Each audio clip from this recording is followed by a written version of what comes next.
1999 and newer Chevy and GMC pickup, Tahoe, Suburbans, 6.0 liter engine, oil pan, and oil cooler line replacement. I'm Brian Esser from How To Automotive. I'm going to walk you through the steps replacing those.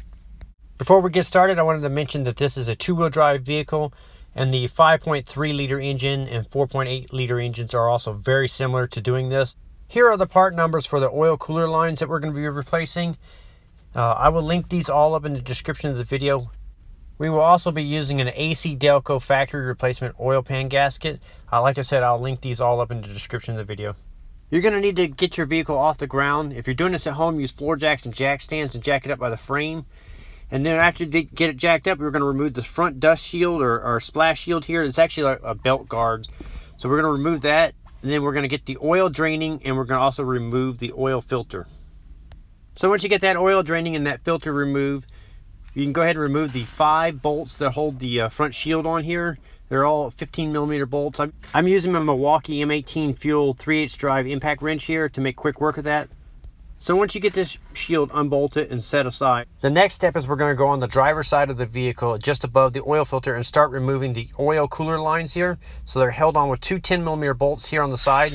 I'm going to remove those using my Milwaukee M12 3/8 ratchet. You can do this all by hand, but having these type of tools make jobs like this so much quicker and easier. Once you get those 2 bolts removed, it's going to drain a little bit of oil out, so you're going to be prepared to catch that. And then we're going to follow the line down on the opposite side of the frame here, and we're going to remove the bracket here that's holding it to the block, which is a 13mm bolt.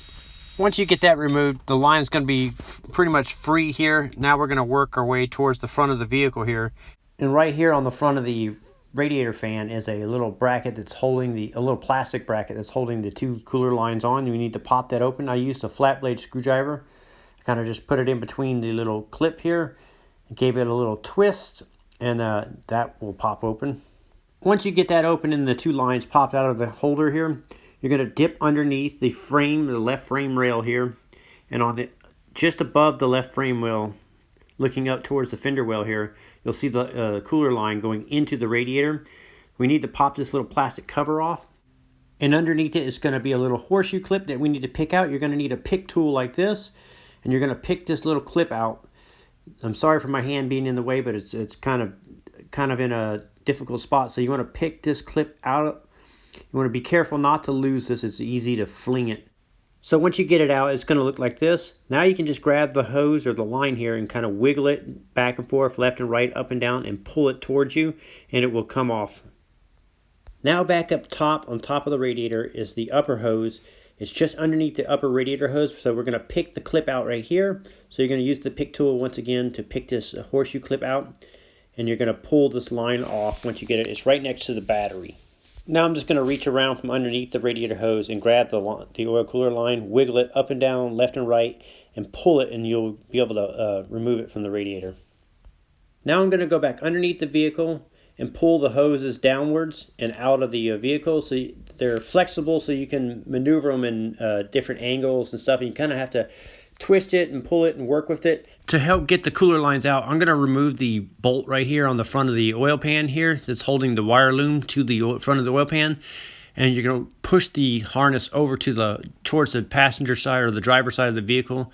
So you'll crack this bolt free, remove it, and then you'll pull it towards the driver's side and then pull down. And that'll give you additional slack in the wiring harness to help get the oil cooler lines free from the engine block. Now you're able to pull the hoses downwards from the top of the radiator down towards the bottom of the vehicle, kind of bend them and flex them, and then you can pull the whole cooler hose assembly out like this and set aside.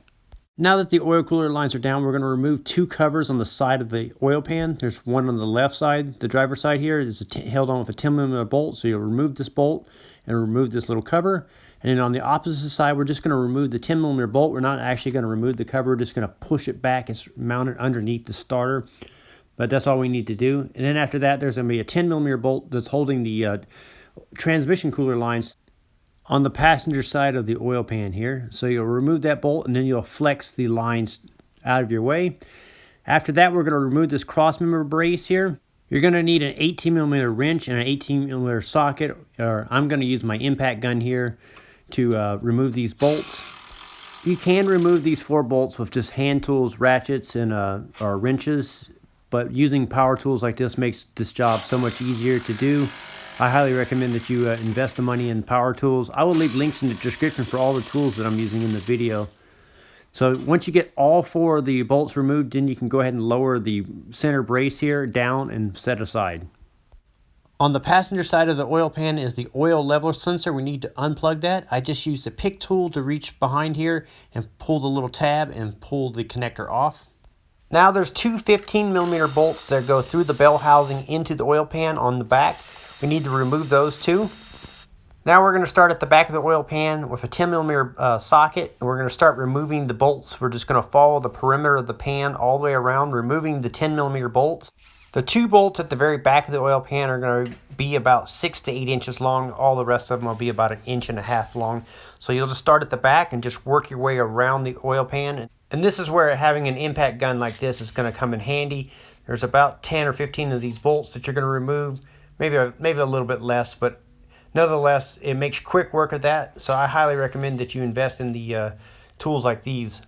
On the passenger side here, you may have to flex the transmission cooler lines out of your way a little bit to get access to some of the bolts, and also the wiring harness on the front of the oil pan may be in your way. You have to flex that out of your way.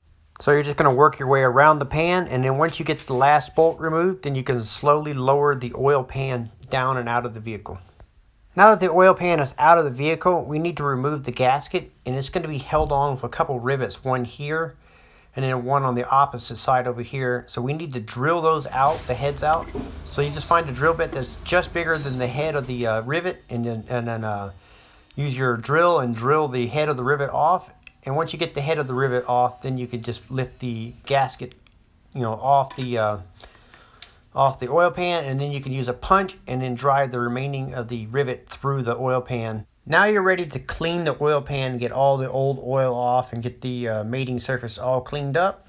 I use brake cleans, rags, scrapers, razor blades, whatever it takes. And now you can go ahead and, after you get that cleaned up, then you can clean up the mating surface to the engine block. And once again, you can use brake clean, rags, and scrapers. On the oil mating surface here, you'll get this dried oil on here, and it scrapes off best with razor blades like this. So you'll work your way around the surface and make sure it's all cleaned up. This engine had a little bit of oil sludge in it, so you want to make sure that you double check the pickup screen here. If it's plugged up with oil sludge or anything, you want to replace this and then try to clean up as much of that sludge as you can. Now I'm going to place my new gasket over the oil pan here and install a new rivet and rivet the gasket back to the oil pan.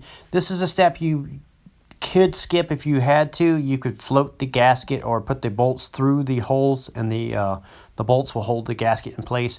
So I'm just going to find the proper rivet size here and then use my little pneumatic riveter here to make quick work of riveting the gasket onto the oil pan here. Before I reinstall the oil pan, I'm going to make sure that the mating surface is free of any oil draining back on there, so I'll make sure it's good and dry. Use brake clean and rags to wipe it up and make sure everything is nice and dry. I also cleaned up all the bolts going back into the oil pan. Now there's a few spots that's recommended that you put black silicone on right here in the corners. You'll see these little checkerboard hash marks on the corners of the gasket. Put a little dab of black silicone on each one of those little hash marks right here. Now I'm going to make sure that the surface is dry. I'm going to give it one final wipe down before I reinstall the oil pan. So I'll make sure it's good and dry and clean. Then I'll position the oil pan back into place. I'll lift it up in there, and then I'll start a couple of the bolts. And I'll run all the bolts in. Once I get them started, I'll run them all in till they're snug. You also want to work quickly when you're doing this process. You want to have all your parts and bolts laid out, ready to go. So once you get those bolts started, you can run them in and just until they're snug or just barely touching. You don't want to tighten them down or torque them down with power tools like this. You just want to run them in until they're snug. That's what's great about this Milwaukee, is it has a variable trigger that allows me to ease the torque up without over torquing bolts and stuff. Now that you got all the bolts in there and snug, now you can tighten the shorter bolts here or torque them down. So I'm going to start in the middle of the oil pan and start here. And then I'll move over to the opposite side. Once I get one torque down, I'm torquing these down to 18 foot-pounds. So the 1.5 inch bolts here are all torqued down to 18 foot-pounds. So I'll move over to the opposite side, and then what I'll do is I'll work back and forth, left and right on the oil pan until all the shorter bolts are torqued, kind of in a crisscross pattern like this.